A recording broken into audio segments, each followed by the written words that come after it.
नमस्कार, मैं कमलेश कबीर आपका एक बार फिर स्वागत करता हूं इस नए एपिसोड में।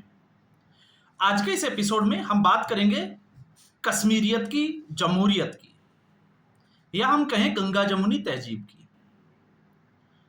जब पहलगाम पे अटैक हुआ तो अटैक होते ही मैंने पिछले वीडियो में भी बात की थी कि दरबारी मीडिया को अचानक से एक मसाला मिल गया। आपको यह लगता है कि ऐसे पत्रकारों को दर्द है, उनको कोई दर्द नहीं है। वो तो चाहते हैं कि इस तरीके की घटनाएं हो जिसके सहारे वो नरेंद्र मोदी को और अमित शाह को गालियां दे सके। ये तो है इनका मकसद, और ऐसा हुआ। उन्होंने कटघरे में खड़ा करने की कोशिश की। वो तो अच्छा हुआ कि उसके बाद में जिस तरीके से नरेंद्र मोदी की राजनीति का हिस्सा है कि उन्होंने सऊदी अरेबिया से तुरंत लौटे और उसके बाद में धड़ाधड़ धड़ाधड़ जो है वो फैसले लिए। अमित शाह गृह मंत्री थे और गृह मंत्री होते हुए कश्मीर पहुंचे, और जब वो श्रद्धांजलि देने पहुंचे तो इन बेशरम लोगों ने जो कारपेट बिछाया उसको लेकर भी अमित शाह के ऊपर टारगेट करने की कोशिश पूरी तरीके से की गई। ये तो हुआ दरबारी मीडिया का। अब ऐसे में एक पत्रकार ऐसी भी थी, एक नहीं हम दो कह सकते हैं, लेकिन हम बात करेंगे चित्रा त्रिपाठी की। जिस तरीके से चित्रा त्रिपाठी का लाल चौक पर विरोध का सामना करना पड़ा।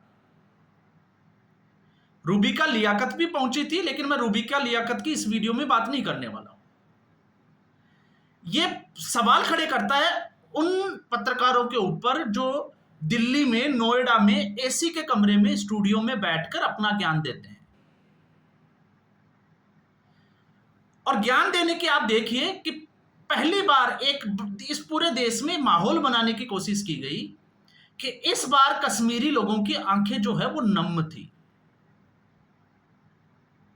मतलब बार बार आपको जो है वो भ्रम में डाला जाता है, आपके साथ धोखा किया जाता है कि आपके साथ लोग जो है वो जुड़े हुए हैं। और जब हम ऐसा बोलते हैं, हम इसका विश्लेषण भी करेंगे, लेकिन फिर इनको ये याद रखना चाहिए कि चित्रा त्रिपाठी के साथ जो हुआ कल लाल चौक के ऊपर, वो किस चीज का हिस्सा था। चित्रा त्रिपाठी वो तो ना आर्मी का हिस्सा थी, ना वो जो है वो कश्मीर का हिस्सा थी। वो एक देश का हिस्सा होने के नाते उसको कवरेज करने वहां गई। तो अगर कश्मीर के लोगों को इतना ही दर्द था कि वहां पर टूरिस्ट के ऊपर अटैक हुआ, निर्दोष लोगों की जानें गई, उन्होंने आंसू बहाए, तो फिर चित्रा त्रिपाठी का विरोध क्यों? आखिर ऐसी वो कौन सी सच्चाई वहां की दिखा रही थी जिससे जो है वो वहां के लोग बिलबिलाने लगे? तो आज फिर सवाल वो हमारा वहीं खड़ा हो जाता है कि आखिर जिहादी मानसिकता के लोगों का इलाज क्या है। और अब इसमें आप ये कह सकते हो कि आजादी के बाद में, क्योंकि कल से मैंने देखा है कुछ पत्रकार, कुछ मीडिया कर्मी इस तरीके का माहौल क्रिएट करने की कोशिश कर रहे हैं कि आजादी के बाद में पहली बार ऐसा हुआ है कि कश्मीर के लोगों ने कैंडल मार्च निकाला है और कश्मीर के लोग जो है वो रो रहे हैं इस घटना को लेकर। तो उनसे सवाल यह है कि आखिर वो मैसेज क्या देना चाहते हैं? क्या वो मैसेज ये देना चाहते हैं कि कश्मीर के लोग जो है वो मुख्यधारा में आ गए? क्या वो मैसेज ये देना चाहते हैं कि जिहादी लोग, आज भी जो पाकिस्तानी प्रस्त प्रेम वाले जो लोग हैं, वो भारत का एक अभिन्न हिस्सा, भारत को अपना एक अभिन्न हिस्सा मानते हैं? या फिर वो इस तरीके का मैसेज देना चाहते हैं कि कश्मीर में जो है वो लोग अब बिल्कुल पूरी तरीके से बदल चुके हैं? या फिर कश्मीर का लोगों का तो इन घटनाओं में जो है वो कोई हाथ ही नहीं है? तो सवाल तो वही आ जाता है जब जांच एजेंसियां ये कहती है कि 3 आतंकवादी पाकिस्तान के थे और बाकी जो 2 आतंकवादी थे वो कश्मीर के ही थे, और कश्मीर के ही स्थानीय लोगों ने भरपूर जो है वो साथ दिया ऐसे लोगों को इंफॉर्मेशन देने के लिए, रेकी करने के लिए। तो यहां तो फिर वही हमारी बात जो है वो सच हो जाती है कि एक मोर्चे पर आप पाकिस्तानी आतंकवादियों से लड़ सकते हो और दूसरे मोर्चे पर आप अपने स्थानीय आतंकवादियों से लड़ना है। तो फिर आखिर मीडिया वाले जब इस तरीके का भ्रम पैदा करते हैं तो फिर हमें जानना जरूरी है कि आखिर सच्चाई है क्या। तो सच्चाई क्या है? अब तक आपने देखा होगा जब भी किसी आतंकवादी को 370 हटने से पहले गिरफ्तार किया जाता था या आतंकवादी गतिविधियों को रोकने के लिए एक ऑपरेशन चलता था, तो वहां की पब्लिक जो है वो पत्थरबाजी करती थी। अब वो ऐसी घटनाएं जो है वो हमें देखने को नहीं मिल रही। तो इससे हमें लगता है कि हालात जो है वो शायद हो सकता है लोगों की मानसिकता बदल रही है।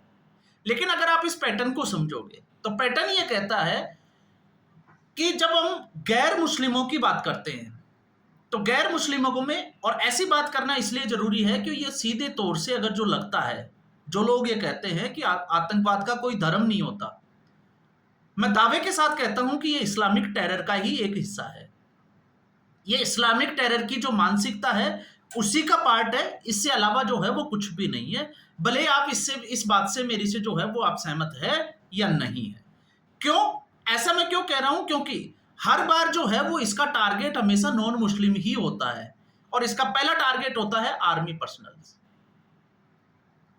अब आर्मी का काम ये होता है, क्योंकि हमने आर्मी को सेलेक्ट ही इसलिए किया है, आर्मी के बंदे को चुना ही इसलिए है क्योंकि उसको देश की सरहद की रक्षा करनी है, देश के लिए शहीद होना है।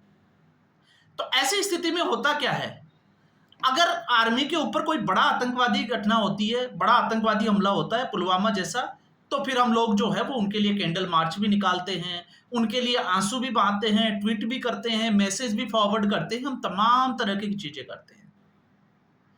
तो फिर आपको समझना यह है कि हर दिन किसी ना किसी हिस्से में जम्मू कश्मीर में एक निर्दोष फौजी की हत्या कर दी जाती है इन्हीं आतंकवादियों के द्वारा।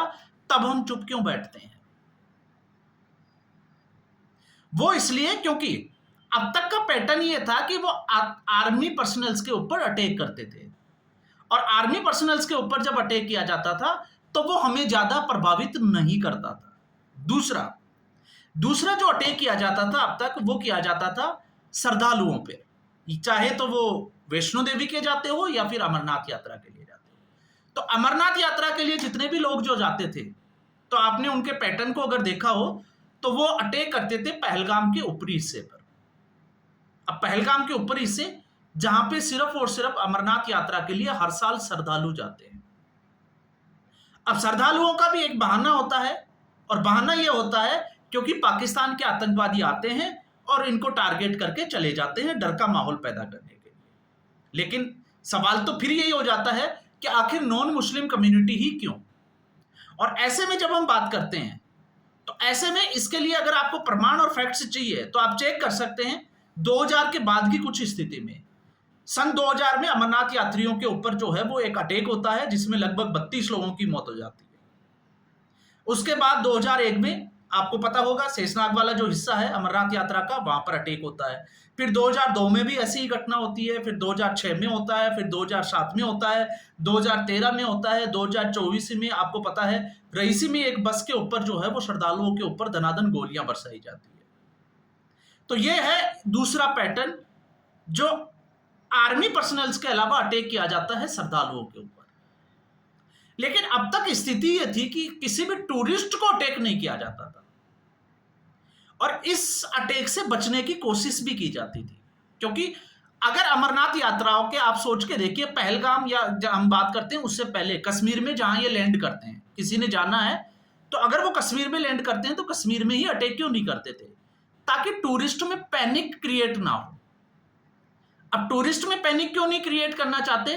क्योंकि इनको पता है कि टूरिस्ट अगर आता है तो वो इनको कुछ देख के जाता है, इनकी रोजी रोटी चलती है, इनके घर के चूल्हे चलते हैं, इसलिए इनको टूरिस्ट से, बाकी आप देखिए ना इनको जो है वो फौज के किसी बंदे के मरने से जो है वो कोई रोना आता है, उल्टा पत्थरबाजी करते थे।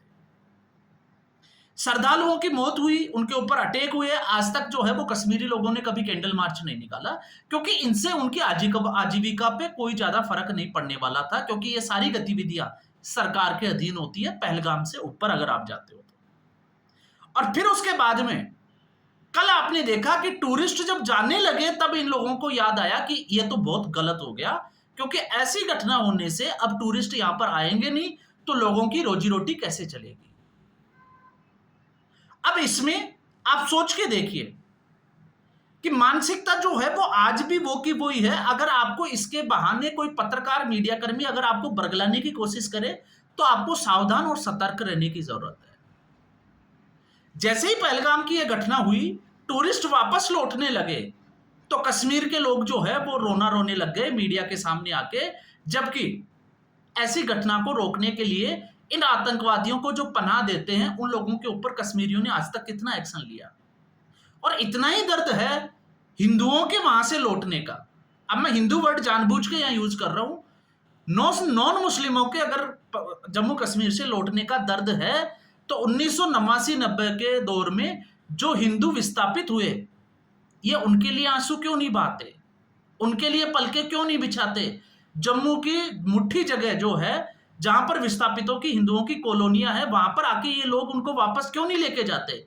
वो हुजूम तब गायब कहां हो जाता है, तब उनका दर्द कहां चला जाता है?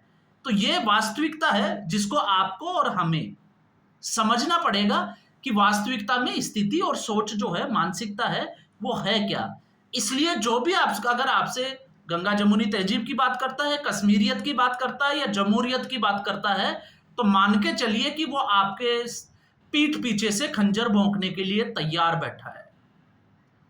उससे सावधान और सतर्क रहने की जरूरत है। ये सीधे सीधे तौर पे इस्लामिक टेरर है। लोग जो है वो ये कहने से बचते हैं, लेकिन बचना और बचाना ये दोनों अलग अलग चीजें हैं।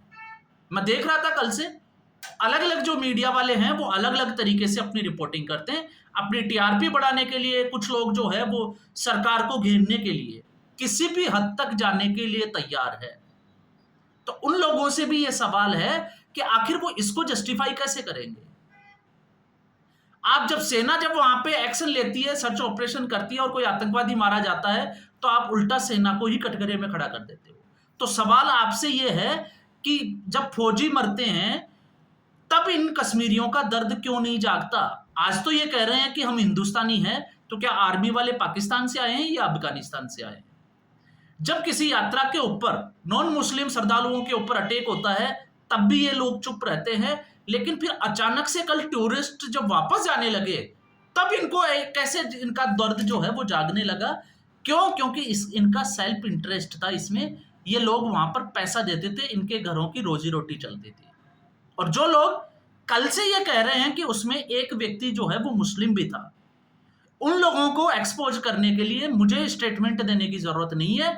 ऐसे बेशरम लोगों के लिए उमर अब्दुल्ला का वो स्टेटमेंट जरूर आप चेक कर लीजिए, जिसमें उन्होंने कहा कि उस व्यक्ति ने बंदूक छीनने की कोशिश की गई, इसलिए उसके ऊपर हमला हुआ।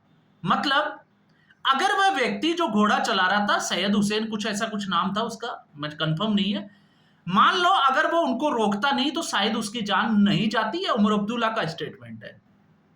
तो उसकी जान क्यों गई?